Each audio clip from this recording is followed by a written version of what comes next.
ஆளுமை மிக்க அரசியல்வாதியாக பியூர் பாலிடிக்ஸ் பயிற்சி பட்டறை, நேரடி இணைய வழி வகுப்புகள். உங்கள் சீட்டிற்கு முந்துங்கள். 7388824242.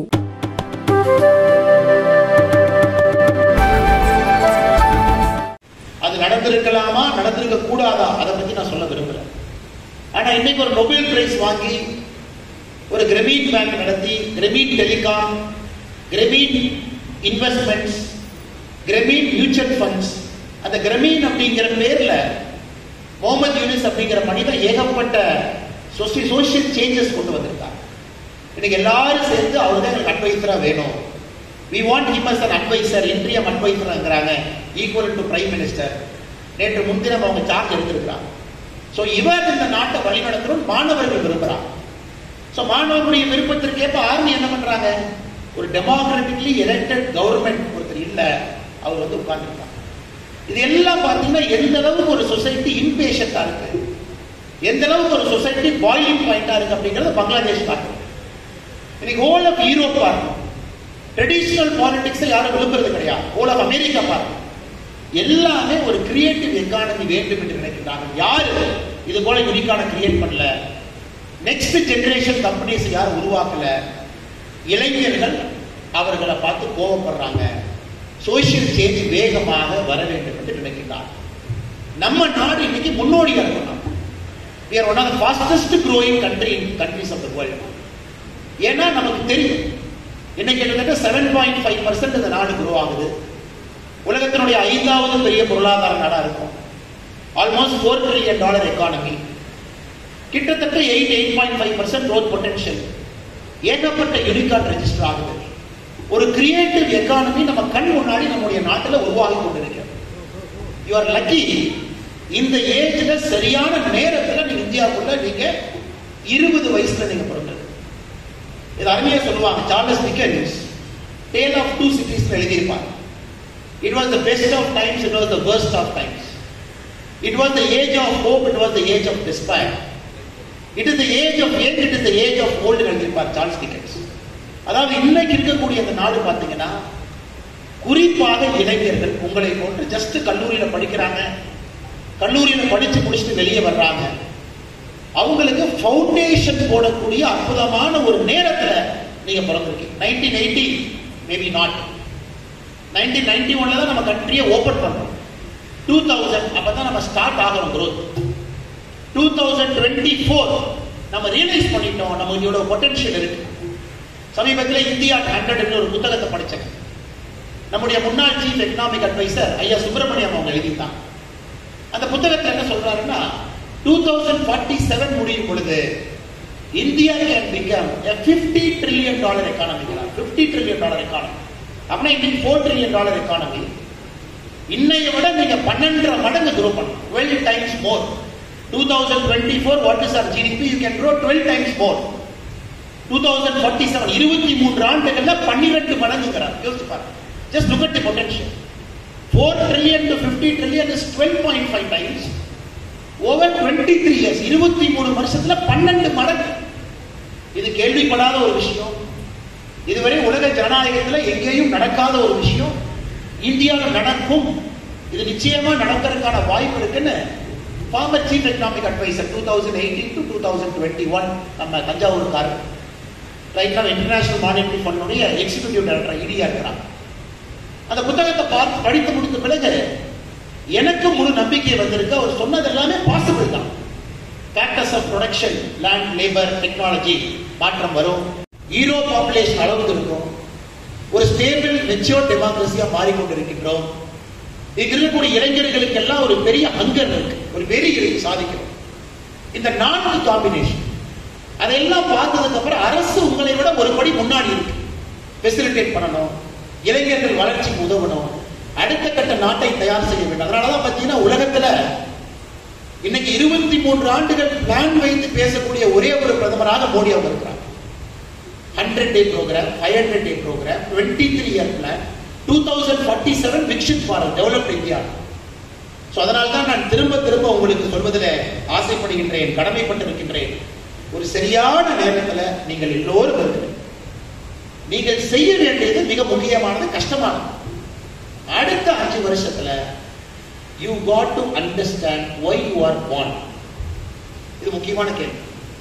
ஏன்னா அண்ணா வந்து ஒரு மைக் எடுத்து மேடையில் மீது இருக்கிறாங்க, இத்தனை பேர் வந்து உட்கார்ந்துருக்கோம், காலையில் இருந்து ஏன் பிறந்தாய் மகனே தைரியமா கேட்கிறாரு. ஸோ இந்த கேள்வியை நான் ரிப்பீட் பண்றேன். நீங்க ஒரு நிமிஷம் ஹானஸ்டா யோசிங்க. இந்த அரங்கத்தில் இருக்கக்கூடிய எத்தனை மாணவர்களுக்கு தெரியும் why are you born? நீங்கள் ஏன் பிறந்தீர்கள் என்பது எத்தனை பேருக்கு தெரியும்? தெரிஞ்சவங்க கை தூக்குவாங்க. போறது கிடையாது. எல்லாரும் அவங்க பெர்ஸ்பெக்டிவ்ல வந்து பேசுறாங்க. Everybody comes and speaks. You listen. It might trigger something in your mind. இந்த செஷனுக்கு அப்புறம் ஒரு மாசம் கழிச்சு அவர் அன்னைக்கு சொன்னாங்களே இது சொன்னாங்களே கனெக்ட் பண்ணும்போது it will trigger something. So it's a journey. வேலைக்கு போகணுமா போகக்கூடாதா, வேலையை நாமளே ஆரம்பிக்கணுமா ஆரம்பிக்கூடாதா, ஒருத்தர் வேலை பார்க்கணுமா பார்க்கக்கூடாதா, என்ன செய்யணும், இது எல்லாம் அடுத்த 5 ஆண்டுகள் உங்கள் முன்னால் இருக்கக்கூடிய கேள்விகள். இதற்கான பதிலும் கொடுக்கக்கூடிய ஒரே ஒரு நபர் யாருன்னா இந்த மேடையில் இருக்கிறவங்க யாரும் இல்லை, நானும் இல்லை, முன்னறிக்கையில் யாரும் இல்லை, பிரஸ் நண்பர்கள் இல்லை. இதற்கான பதிலை கொடுக்கக்கூடிய ஒரே ஒரு நபர் நீங்க தான். only you can give answers to your life. So அதற்கு தான் I'm very hopeful. This kind of sessions will act as a trigger, stimulate you, make you to think. அடுத்து நாம் என்ன செய்ய வேண்டும் என்கின்ற ஒரு வேள்வியை உங்களுக்கு தூண்டும்.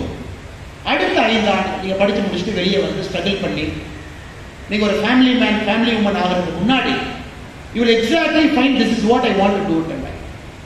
அதற்கு நிச்சயமாக இந்த செஷன், இந்த கைரோ இந்தியாவுடைய நெக்ஸ்ட் ஜென் ஆண்டர்பிரனர் சமிட் வந்து உங்களுக்கு ஒரு பெரிய ஒரு வரப்பிரசாதமாக அமையும் என்பது என்னுடைய நம்பிக்கை. இதனுடைய பேச்சினுடைய முதல் பகுதி, மொத்தம் 3 பகுதி வச்சிருக்கிறேன். என் பேச்சினுடைய 2வது பகுதிக்கு நான் போறேன். இன்னைக்கு இந்தியாவில் நம்ம எக்ஸ்ரே பண்ணுவோம். we will do an x-ray. நம்ம நாட்டை கொண்டு வந்து இங்க ஈரோட்டில் இருக்கக்கூடிய பெரிய ஹாஸ்பிட்டலுக்குள்ள போய் எக்ஸ்ரே மிஷின்ல போட்டு எக்ஸ்ரே எடுத்து பார்ப்போம், இந்த நாடு எப்படி இருக்குன்னு பார்ப்போம். we will analyze this country. ஏன்னா என்ன நடக்குதுன்னு தெரியாம நீங்க எப்படி டெசிஷன் எடுப்பீங்க? what is this country? 142 crore people, 142 கோடி பேர். உலகத்தில் நாம தான் நம்பர் 1. அந்த எக்ஸ்ரே மிஷினை தெரிஞ்சிருச்சு. ஜம்மு காஷ்மீர், பஞ்சாப், ஹரியானா, தமிழ்நாடு, கர்நாடகா, கேரளா எல்லா ஊர்லயும் மக்கள் இருக்கிறாங்கப்பா. அந்த எக்ஸ்ரே மிஷின் சொல்றாங்க மலை மேல இருக்கிறாங்க, குன்னூர்ல இருக்கிறாங்க, கிராமத்துல இருக்கிறாங்க, நகரத்துல இருக்கிறாங்க, ஈரோட்டுக்கு வெளியே இருக்கிறாங்க, நம்ம ஆளுக்கு இல்லாத இடமே இல்லை, இந்தியா முழுக்க இருக்கிறாங்க, ஹிமாலயாஸையும் வெளியே இருக்கிறாங்க, நார்த் ஈஸ்ட்ல இருக்கிறாங்க. So 142 crore people spread across the country. America மாதிரி இல்லைங்க. சில ஸ்டேட் இருப்பாங்க கம்மியா இருப்பாங்க, நிறைய ஸ்டேட் அதிகமா இருப்பாங்க. நிறைய அமெரிக்கால பாப்புலேஷன் பார்த்தீங்கன்னா கோஸ்ட்ல மட்டும் இருக்கும், ஈஸ்ட் கோஸ்ட் வெஸ்ட் கோஸ்ட்ல. ஆஸ்திரேலியால பார்த்தீங்கன்னா 70% ஆஃப் பாப்புலேஷன் ஆஸ்திரேலியா கோஸ்ட்ல மட்டும் இருக்கும், 30% ஆஃப் பாப்புலேஷன் ஆஸ்திரேலியாக்குள்ள இருக்கு. ஆனா நம்ம நாட்டில் எல்லா இடத்துலையும் மக்கள் இருக்கிறாங்க. எக்ஸ்பிரஸ் சொல்லிடுச்சு. சரி, எப்படி மக்கள் இருக்கிறாங்க? ஒரு மீடியம் ஏஜ் வந்து ஒரு 35 வயசுல. அப்படின்னா இந்த 142 கோடி மக்களுடைய medium age is somewhere around 35 years. This is one of the world's youngest country. அது எக்ஸ்பிரஸ் சொல்லிடுச்சு. உலகத்தில் இருக்கக்கூடிய இளையவர்கள் எல்லாம் இந்த ஊர்ல தான் இருக்கிறாங்க. இப்ப நீங்க என்ன யோசிப்பீங்க? ஓ, there is a ready made market for me. உலகத்துல எல்லாருக்கும் இருக்கக்கூடிய பிரச்சனைய நமக்கு இல்லை. America invent something, he has to take it outside US for a larger market. A small country in Finland ஒரு மெடிக்கல் டெக்னாலஜி செய்யறானா, அந்த மெடிக்கல் டெக்னாலஜி வெளியே கொண்டு வந்தா தான் அவனுக்கு காசு. ஏன்னா அவன் பாப்புலேஷன் மில்லியன்ல லேக்ஸ்ல இருக்கு. இன்னும் கொரியாவோ ஜப்பானோ போயிட்டீங்கன்னா அவங்க பாப்புலேஷன் டிக்ளைனிங் இருக்கு, எல்லாம் வயசானவங்க. Japan census to census population is declining. இந்த சென்சஸ்க்கும் அடுத்த சென்சஸ்க்கும் மக்கள் தொகை குறையுது. ஜப்பான்ல என்ன சொல்றாங்கன்னா, நீ பேங்க்ல போட்டீங்கன்னா, நம்ம ஊர்ல பேங்க்ல போட்டா வட்டி கொடுப்பாங்க, ஜப்பான்ல பேங்க்ல போட்டா நெகட்டிவ் இன்ட்ரெஸ்ட் ரேட். நீ பேங்க்லயே போடாத, பேங்க்லயே பணத்தை கொண்டு வராது ஜப்பான்ல சொல்றாங்க. Negative interest rate. 100 ரூபா போட்டா 99 ரூபா கொடுக்குறாங்க. நம்ம ஊர்ல 100 ரூபா போட்டா 103 ரூபா 104 ரூபா கொடுப்பாங்க. என்னையா 100 ரூபா போட்டா 99 ரூபா கொடுக்குறேன்னா, இல்ல இல்ல இந்த பணத்தை கொண்டு போய் தொழில் ஆரம்பிங்க, பேங்க்ல போட்டு வட்டி வாங்காதீங்க. Japan go and do something with this money, don't come and save this money. So உலகம் முழுவதும் பாருங்க, இந்தியன் ஸ்டேட் நம்ம கண்ட்ரியை எக்ஸ்ரே எடுத்து பார்த்தீங்கன்னா ஒரு அருமையான மார்க்கெட் நம்ம கண் முன்னாடி இருக்கு. Big market, amazing market. the whole India is your market. ஒரு பொருள் செஞ்சீங்கன்னா 142 கோடி பேர் நிற்கிறாங்க. 142 கோடி பேர். யூரோப்னா ஒரு கான்டினென்ட் வேணும், ஆப்பிரிக்கா பாதி கான்டினென்ட் வேணும், அமெரிக்கா 33 crore. யோசிச்சு பாருங்க, எல்லாம் எல்லாம் லேக்ஸ்ல இருக்கான், மில்லியன் இருக்கான், 1 மில்லியன் 2 மில்லியன் வச்சிருக்கான். அதனால நீங்க பெருசா யோசிக்கணும், சின்னதா யோசிக்கலாம். Next 5 years what you think should be very very big. It should not be some small thing. சின்னதா யோசிக்கலாம், பெருசா யோசிக்கலாம். அவ்வளவு பெரிய மார்க்கெட் உங்களுக்கு தட்டுல ரெடியா இருக்கு. இதே நீங்க வெளியிருந்து ஒரு பொருளை கொண்டு வந்து அரசு என்ன பண்ணும்? டாக்ஸ் போடும், டாரிஃப் போடுவாங்க, கஸ்டம் டியூட்டி போடுவாங்க. அந்த பொருளை கொண்டு வராதப்பா, எங்க ஊருக்கான பொருளுக்கு தான் முன்னுரிமை பாங்க. ஆனா உங்களுக்கு பிரச்சனை இல்லை. தமிழ்நாட்டில் உற்பத்தி பண்ணா அசாம்ல விற்கலாம், பஞ்சாப்ல விற்கலாம், ஜம்மு அண்ட் காஷ்மீர் விற்கலாம். எந்த மாநிலமும் உங்களுக்கு வரியை போட்டு தடுக்க முடியாது. No state can impose a tax on another state's product. பண்ணவே முடியாது. So one country, one product. பாருங்க எவ்வளவு பெரிய பியூட்டிஃபுல்லான ஒரு சிஸ்டம்ல நீங்க இருக்கீங்கப்பா. 142 கோடி. இன்னைக்கு உலகம் எப்படி மாறுதுனாங்க, சைனால 2023 சைனாவை பாருங்க, 3 ஆட்டோமொபைல் வித்திருக்காங்க. 1 ஆட்டோமொபைல் இஸ் எலக்ட்ரிக் வெஹிக்கிள். சைனால 3 விற்கிறாங்கன்னா 1 எலக்ட்ரிக் வெஹிக்கிள். யூரோப்ல 5 வண்டி விற்கிறாங்கன்னா 1 எலக்ட்ரிக் வெஹிக்கிள். அமெரிக்கால 10 விற்கிறாங்கன்னா 1 எலக்ட்ரிக் வெஹிக்கிள். அந்த எலக்ட்ரிக் வெஹிக்கிளை மட்டும் ஒரு விஷயம் நடக்க பேசுறேன்.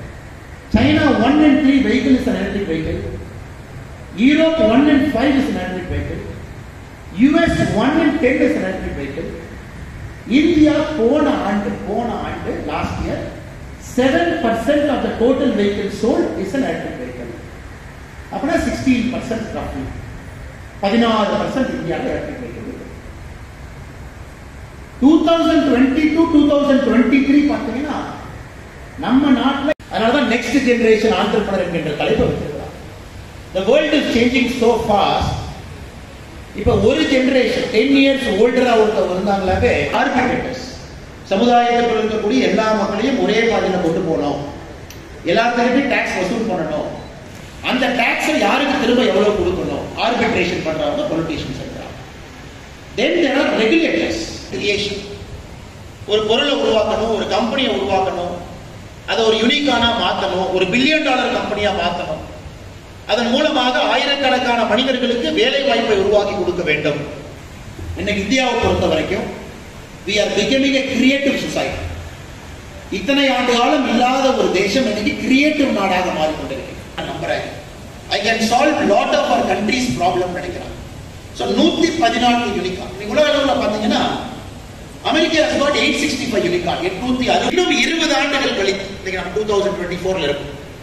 2047 or 44 இன்னைக்கு 23 ஆண்டுகள் கழித்தோ நம்மள ரெகுலேட் பண்றாங்க. இப்படிதான் இருக்கணுங்க, லெஃப்ட்ல தான் போகணும், ரைட்ல தான் போகணும், சிக்னல் வந்தா நீங்க நிக்கணும். they regulate your life and my life. So 3 பேர் நம்ம பேசியிருக்கோம். ஃபெசிலிட்டேட்டர்ஸ் பத்தி பேசியிருக்கோம். நாலேஜை ஃபெசிலிட்டேட் பண்ணி உங்களுக்கு கொடுக்குறாங்க. அவங்க சில இடத்துல பிசினஸ் மேனா கூட இருக்கலாம். ஆர்பிட்டர்ஸ் சமுதாயத்துக்குள்ள பிரச்சனை இல்லாம எல்லாத்தையும் ஒழுங்கா கொண்டு போகக்கூடிய ஒரு குரூப் ஆர்பிட்டர்ஸ். ஏன்னா அவங்க நம்பி அவங்களுக்கு அந்த பொறுப்பை நீங்க கொடுத்துருக்கு. Then there are regulators who regulate your life and my life. மிக மிக முக்கியமானவர்கள் சமுதாயத்தில் எப்பொழுதுமே 4வது கேட்டகரியில் இருக்கிறாங்க. They are called creators. Creators are the most important people in a society. Creator மட்டும்தான் சமுதாயத்தை ஒரு இடத்துல இருந்து அடுத்த இடத்துக்கு கொண்டு போவாங்க. ஆர்பிட்ரேட்டர்ஸ் இருக்கிற இடத்துல பஞ்சாயத்து பண்ணுவாங்க, ரெகுலேட்டர்ஸ் இருக்கிற ஸ்டேட்டஸ் கோ மெயின்டைன் பண்ணுவாங்க, ஃபெசிலிட்டேட்டர் பாஸ்ட் நாலேஜை பிரசன்ட் ஜெனரேஷனுக்கு கொடுப்பாங்க. ஆனா சமுதாயம் 30 வருஷத்துல எப்படி மாறி இருக்கு, அவர் கையில் இருக்கக்கூடிய பேப்பரும் எங்க இருக்கக்கூடிய பேப்பரையும் எந்த விதமான டிஃபரன்ஸ் இல்லை அப்படின்னு நீங்க சொல்றீங்க. டிஃபரன்ஸ் நிறைய இருக்கு, எந்த விதமான ஒற்றுமை இல்லைன்னு சொல்றீங்க. That is because the creators always change the society. சமுதாயத்தை ஒரு படியிலும் மாற்றி கொண்டிருப்பார். இன்னைக்கு இந்த ஒர்க் ஷாப் நாம காலையிலிருந்து இங்கே அமர்ந்திருப்பது அடுத்த கட்ட கிரியேட்டர்ஸை உருவாக்க வேண்டும் என்பதற்காக அமர்ந்திருக்கிறோம். அந்த கிரியேட்டருக்கு நிறைய நீங்க பேர் கொடுக்கலாம். One kind of creator could be an inventor, like Anandan Ayyaswamy Intelல chip design பண்ணாரு, நாலு பேட்டர்ன் வச்சிருக்காரு, could be like that. Or one kind of creator could be an entrepreneur, ஒரு ப்ராடக்ட் செஞ்சாரு, ஒரு சர்வீஸ் செஞ்சாரு, கொண்டு வந்தாரு, could be like that. One kind of creator should be, நாம் ஒரு காலத்துல நிலா எப்படி இருந்துச்சுன்னு யோசிச்சுட்டு இருந்த சமுதாயத்துல இன்னைக்கு மார்ஸுக்கு போக முடியுங்கிற நம்பிக்கை எலன் மஸ்க் கொடுத்திருக்காரு. ஒரு சேட்டலைட் போகுது, ஒரு ரீயூசபிள் ஸ்பேஸ் வெஹிக்கிள் போகுதுன்னா திரும்ப அதை ரீயூஸ் பண்ண முடியாதான் இருந்த காலத்துல இன்னைக்கு எங்கே வேண்டுமானாலும் செல்ல முடியும் ஒரு கிரியேட்டர் உள்ள வந்திருக்காங்க. இன்னைக்கு சமுதாயத்துக்கு எல்லாம் உட்கார்ந்து இருக்கீங்க. ChatGPT ஒரு கை கொடுக்குறாங்க. சிஸ்டர் ஓகே சரி, இந்த கேள்வியை கொஞ்சம் மாத்தி கேட்கிறாங்க. ஏன் பிறந்தேன் என்பதை கண்டுபிடித்துக் கொண்டே இருக்கின்றேன். எத்தனை பேர் இருக்கு? அதனாலதான் நெக்ஸ்ட் ஜெனரேஷன் ஆண்டர்பிரனர் என்கின்ற தலைப்பு வச்சிருக்கிறாங்க. The world is changing so fast.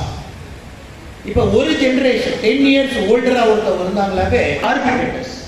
சமுதாயத்தில் இருக்கக்கூடிய எல்லா மக்களையும் ஒரே பாதையில கொண்டு போகணும், எல்லாத்தையும் டாக்ஸ் வசூல் பண்ணணும், அந்த டாக்ஸை யாருக்கு திரும்ப எவ்வளவு கொடுக்கணும், ஆர்பிட்ரேஷன் பண்றவங்க பொலிட்டிஷியன்ஸ் இருக்கிறாங்க. Then there are regulators. Creation. ஒரு பொருளை உருவாக்கணும், ஒரு கம்பெனியை உருவாக்கணும், அதை ஒரு யூனிக்கானா மாற்றணும், ஒரு $1 பில்லியன் கம்பெனியா மாற்றணும், அதன் மூலமாக ஆயிரக்கணக்கான மனிதர்களுக்கு வேலை வாய்ப்பை உருவாக்கி கொடுக்க வேண்டும். இன்னைக்கு இந்தியாவை பொறுத்த வரைக்கும் we are becoming a creative society. இத்தனை ஆண்டு காலம் இல்லாத ஒரு தேசம் இன்னைக்கு கிரியேட்டிவ் நாடாக மாறிக்கொண்டிருக்கு. நான் நம்புறேன் I can solve lot of our country's problem நினைக்கிறேன். So 114 unicorn. நீங்க உலக அளவில் பார்த்தீங்கன்னா அமெரிக்கா has got 865 யூனிகார்ன். 860. இன்னும் 20 ஆண்டுகள் கழித்து இன்னைக்கு நம்ம 2024ல இருக்கும். 2047 or 44 இன்னைக்கு 23 ஆண்டுகள் கழித்தோ அவங்கள ரெகுலேட் பண்றாங்க. இப்படிதான் இருக்கணுங்க, லெஃப்ட்ல தான் போகணும், ரைட்ல தான் போகணும், சிக்னல் வந்தா நீங்க நிக்கணும். they regulate your life and my life. So 3 பேர் நம்ம பேசியிருக்கிறோம். ஃபெசிலிட்டேட்டர்ஸ் பத்தி பேசியிருக்கோம். நாலேஜை ஃபெசிலிட்டேட் பண்ணி உங்கள்கிட்ட கொடுக்குறாங்க. அவங்க சில இடத்துல பிசினஸ் மேனா கூட இருக்கலாம். ஆர்பிட்டர்ஸ் சமுதாயத்துக்குள்ள பிரச்சனை இல்லாம எல்லாத்தையும் ஒழுங்கா கொண்டு போகக்கூடிய ஒரு குரூப் ஆர்பிட்டர்ஸ். ஏன்னா அவங்க நம்பி அவங்களுக்கு அந்த பொறுப்பு நீங்க கொடுத்துருக்கீங்க. Then there are regulators who regulate your life and my life. மிக மிக முக்கியமானவர்கள் சமுதாயத்துல எப்பொழுதுமே 4வது கேட்டகரியில் இருக்கிறாங்க. They are called creators. Creators are the most important people in a society. Creator மட்டும்தான் சமுதாயத்தை ஒரு இடத்துல இருந்து அடுத்த இடத்துக்கு கொண்டு போவாங்க. ஆர்பிட்ரேட்டர்ஸ் இருக்கிற இடத்துல பஞ்சாயத்து பண்ணுவாங்க, ரெகுலேட்டர்ஸ் இருக்கிற ஸ்டேட்டஸ் கோ மெயின்டைன் பண்ணுவாங்க, ஃபெசிலிட்டேட்டர் பாஸ்ட் நாலேஜை பிரசன்ட் ஜெனரேஷனுக்கு கொடுப்பாங்க. ஆனா சமுதாயம் 30 வருஷத்துல எப்படி மாறி இருக்கு? அவர் கையில் இருக்கக்கூடிய பேப்பரும் என் கையில் இருக்கக்கூடிய பேப்பரையும் எந்த விதமான டிஃபரன்ஸ் இல்லை அப்படின்னு நீங்க சொல்றீங்க. டிஃபரன்ஸ் நிறைய இருக்கு, எந்த விதமான ஒற்றுமை இல்லைன்னு சொல்றேன். That is because the creators always change the society. சமுதாயத்தை ஒரு படியிலும் மாற்றி கொண்டிருப்பார். இன்னைக்கு இந்த ஒர்க் ஷாப் நாம காலையிலிருந்து இங்கே அமர்ந்திருப்பது அடுத்த கட்ட கிரியேட்டர்ஸை உருவாக்க வேண்டும் என்பதற்காக அமர்ந்திருக்கீங்க. அந்த கிரியேட்டருக்கு நிறைய நீங்க பேர் கொடுக்கலாம். One kind of creator could be an inventor, like Anandan Ayyaswamy Intel chip design பண்ணாரு, 4 பேட்டன்ட் வச்சிருக்காரு, could be like that. Or one kind of creator could be an entrepreneur, ஒரு ப்ராடக்ட் செஞ்சாரு, ஒரு சர்வீஸ் செஞ்சாரு, கொண்டு வந்தாரு, could be like that. One kind of creator should be, நான் ஒரு காலத்துல நிலா எப்படி இருந்துச்சுன்னு யோசிச்சுட்டு இருந்த சமுதாயத்துல இன்னைக்கு மார்ஸ்க்கு போக முடியுங்கிற நம்பிக்கை எலன் மஸ்க் கொடுத்திருக்காங்க.